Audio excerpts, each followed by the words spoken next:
돌리게 하라. 아멘.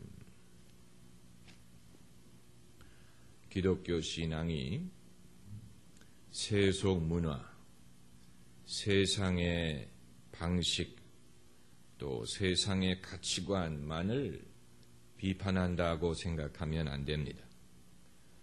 기독교 신앙은 세상을 비판하고 세상의 불신, 세상의 불순종, 세상의 잘못된 방식도 비판을 할 때가 있지만 그릇된 신앙을 비판할 때도 많습니다. 그릇된 신앙, 잘못된 신앙. 그것은 남의 신앙을 말하는 게 아닙니다. 남의 종교가 틀렸다, 남의 종교가 잘못됐다라고 비판하기보다는 같은 신앙인데, 같은 종교일지라도 그 방법과 그 정신과 또 그 열매가 잘못됐을 때 그것을 가차없이 비판한다는 것입니다. 예수님이 비판하신 사람들은 이방인들이 아니고 같은 여호와 하나님을 믿는 유대인들이었어요. 예수님들은 이방인에 대해서 비판하시지 않았습니다.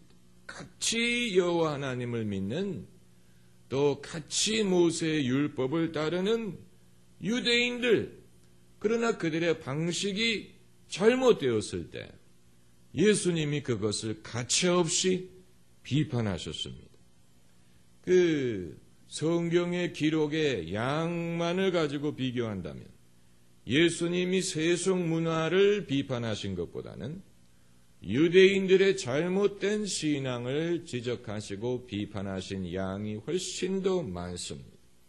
예수님이 이방인들 성전에 들어가서 거기에 상을 뒤집어 본 적은 없지만 예루살렘의 유대인 성전에 들어가서 상을 뒤집어 보신 적은 있습니다. 또 이방인들, 불신자들이 예수님을 미워하고 또 예수님을 핍박한 적은 없지만 같은 유대인들이, 같은 유대인 종교 지도자들이 예수님을 미워하고 예수님을 핍박했다는 것입니다. 그렇기 때문에 앞으로 얼마 동안 우리는 신앙에 대한 신앙적인 비판이라는 주제를 가지고 성경 말씀을 공부해 보고자 합니다. 신앙에 대한 신앙적 비판. 성경 말씀에는 의외로 신앙에 대한 신앙적 비판이 많이 등장합니다. 가인과 아벨 이야기도 그런 이야기입니다. 이것도 신앙에 대한 신앙적인 비판이, 가인도 하나님께 예물을 드리고 아벨도 예물을 드렸는데 하나님이 가인의 예물을 연락하지 않으시고 아벨의 예물만을 연락하셨어요. 만일 가인이 예물을 드리지 않았다면 문제가 되지 않습니다. 가인이 예물을 드렸는데 하나님이 받지 않으신 것이 문제가 되는 것입니다. 여기에서 신앙인의 잘못이, 가인의 잘못이 신앙인의 잘못의 표본이 되는 것입니다. 그가 예물을 안 드려서 문제가 되는 게 아니고 예물을 드리기는 드렸는데 잘못 드렸어요. 하나님이 받지 않은 것이 문제가 되는 것이죠. 여기에 벌써 잘못된 신앙에 대한 지적이 나오는 것입니다. 또 10계명 중에 제1계명과 제2계명도 잘못된 신앙에 대한 신앙적인 비판이, 첫 계명 나 이외에 다른 신을 내게 있게 말지니라, 이 말씀은 무신론에 대한 경고가 아니에요. 차라리 신을 믿지 않는다면 제1계명이 적용되지 않을 것입니다. 무신론에 대한 경고가 아니고 신을 믿기는 믿는데 하나님 이외에 다른 신을 믿는 것에 대한 경고인 것입니다. 그러니까 잘못된 신앙에 대한 경고가 되는 것이고, 그리고 제2계명 우상을 만들지 말고 우상을 섬기지 말라는 것도, 우상도 하나의 종교 행위인데 아예 섬기는 우상이 없다면, 아예 섬기는 신이 없다면 문제가 되지 않는데, 그게 아니고 사람들에게 신앙심이 있긴 있는데 그것이 참된 하나님을 섬기는 것이 아니고 우상을 섬기는 거짓 신앙, 잘못된 신앙, 이것을 하나님이 금지한 것이지. 구약 성경에 등장하는 선지자들도 마찬가지입니다. 구약의 선지자들이 이방 문화에 대해서 비판하지 않았어요. 이방 종교에 대해서 비판하지 않았습니다. 엘리야가 갈멜산에서 이 바울의 선지자들과 영적인 대결을 벌였을 때 이방인이 바알신을 섬기는 것에 대해서는 아무 비판하지 않았습니다.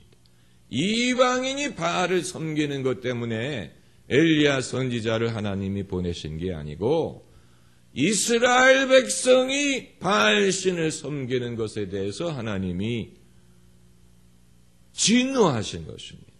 그러니까 이 신앙인의 잘못된 신앙, 빗나간 신앙, 이것을 하나님께서는 기뻐하지 않으시고 많은 선지자들이 와서 그들이 지적한 것이 바로 이 이방인들의 신앙에 대한 게 아니고 세상의 가치관에 대해서 하지 않고 이 신앙인들, 이미 구별된 사람들, 하나님의 백성으로 부름받은 사람들의 신앙이 빗나간 것에 대해서 그것을 지적하고 꾸짖은 것을 볼 수가 있는 것입니다. 이 복음서와 사도행전을 비교를 해보면 사도행전은 이후에 사도들이 성령을 받고 이제 예수님의 복음을 온 세상에 전하는 과정을 기록을 하고 있는데, 사도행전을 보면은 하나님을 알지 못하고 또 예수님을 알지 못하는 사람들에게 하나님에 대해서, 예수 그리스도에 대해서 전하는 소위 전도 설교들이 많이 있는 것을 볼 수가 있습니다. 그렇지만 복음서의 예수님의 가르침을 읽어보면 전도 설교는 별로 나오지 않고 이미 믿는 사람들을 대상으로 가르치신 것들이 많이 있습니다. 이미 신앙이 있는 사람들을 대상으로 가르치셨어요. 그렇기 때문에 이 예수님께서는 청중의 신앙을 전제하고 말씀하신 것입니다. 신앙이 없는 사람들에게 신앙을 심어주기 위해서 하신 말씀보다는 이미 신앙이 있는 사람들의 이 잘못된 예수님의 가르침을 그런 안목으로 읽어보면 의외로 그런 말씀이 굉장히 많이 있는 것을 발견하게 됩니다. 예수님은 주로 유대인들을 대상으로 말씀하셨어요. 이미 알 법한 사람들인데 그들이 알지 못하고 또 이미 알만한 사람들이 이 행하지 못하는 것에 대해서 말씀을 하셨습니다. 오늘 본문이 그 대표적인 예입니다. 이 말씀은 청중에게 세상의 소금과 빛이 되라는 취지의 말씀이 아니에요. 이 말씀은 청중이 이미 세상의 소금과 빛의 역할을 받았다는 것을 전제하고 소금이 맛을 잃었을 때를 경고한 것입니다. 아주 중요한. 세상의 소금이 되라는 취지에서 말씀하신 게 아니에요. 이미 소금이 된 사람들, 이미 빛과 소금의 사명이 있는 사람들이 그 역할을 잃어버렸을 때 어떤 일이 발생하느냐에 대해서 말씀하신 것입니다. 아주 중요한 것입니다. 왜 마태가 이 말씀을 예수님의 산상수훈의 초기에 집어넣는지는 우리가 알 수 없습니다. 이건 편집자의 자유지요. 편집자의 자유. 편집자가 자기의 어떤 그 논조, 자기의 어떤 목적을 가지고 편집을 했기 때문에 이 마가복음을 보면은 예수님의 가르침보다는 예수님의 행적이 먼저 소개가 되고, 요한복음을 보면은 예수님의 그 많은 행적 중에 몇 가지만을 추려가지고 대표적으로 그것을 소개를 하고 있는데, 마태는 예수님의 행적을 말하기 전에 예수님의 가르침부터 소개했습니다. 그게 바로 산상수훈입니다.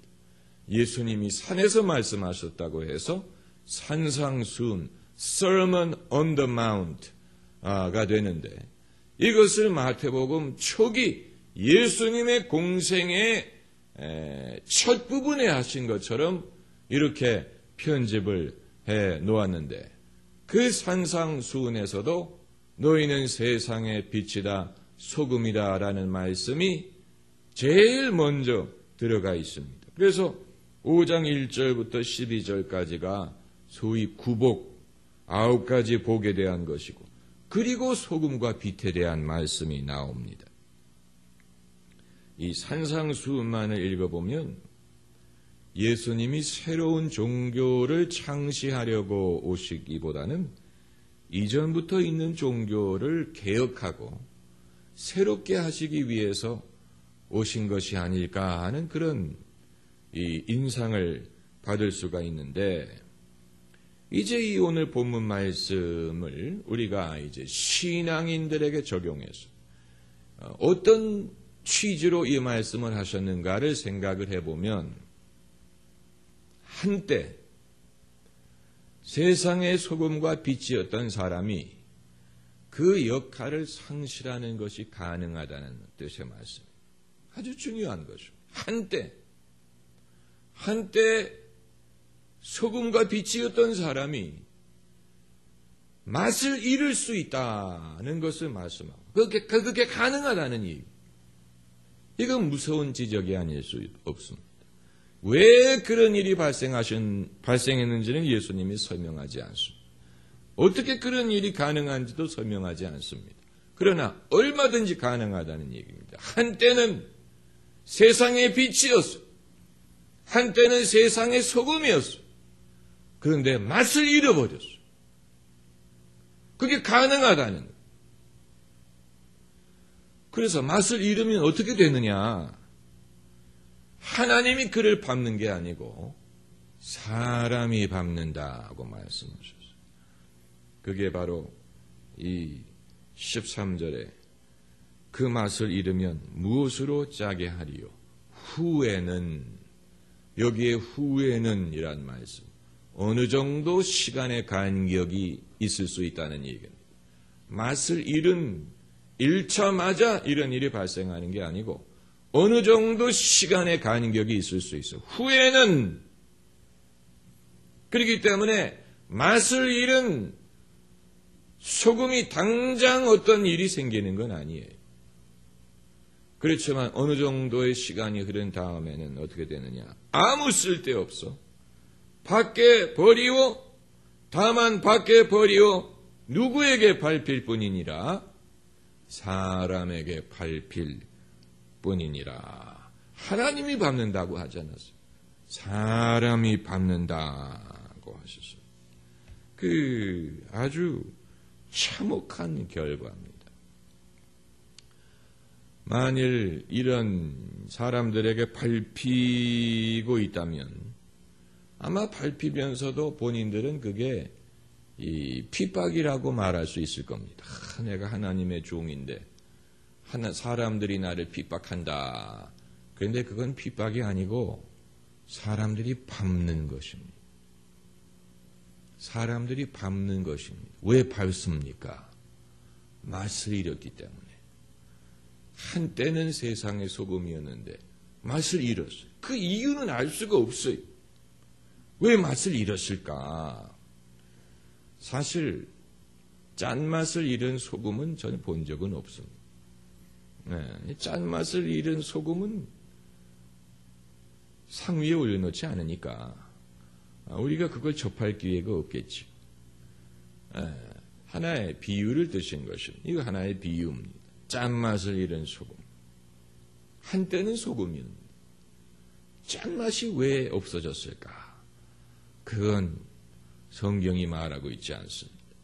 사람이 타락하고 맛을 잃는 이유에 대해서는 성경은 굳이 설명하려고 하지 않습니다.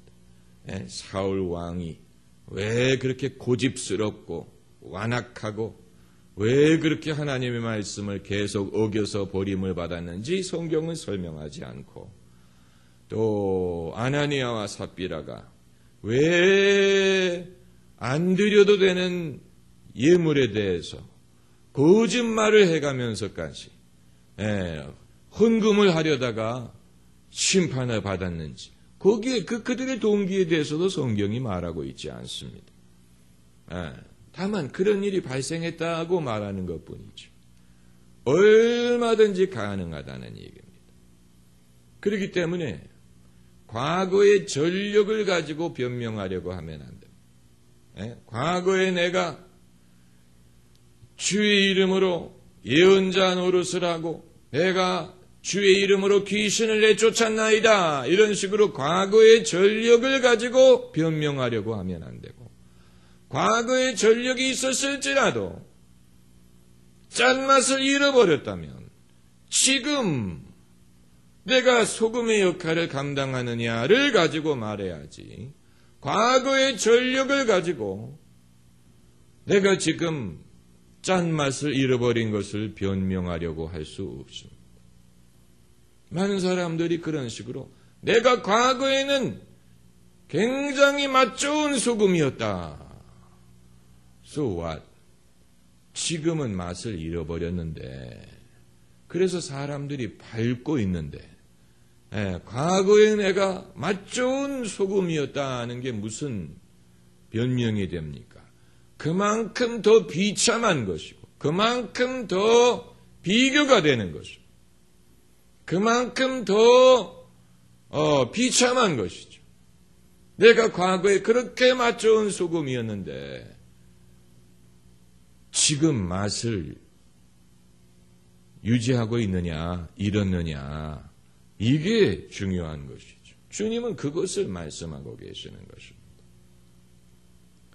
주님은 여기에 무슨 어떤 그 영원한 심판이라든가 영원한 징벌에 대해서 말씀하진 않았어요. 그러나 현세에 이미 심판을 받는다는 그런 말씀, 현세에서 이미 그 결과를 본다는, 그게 바로 사람들에게 발표, 아무 쓸데없어, 다만 밖에 버리고 사람들에게 밟힐 뿐이니라. 무서운 말씀입니다.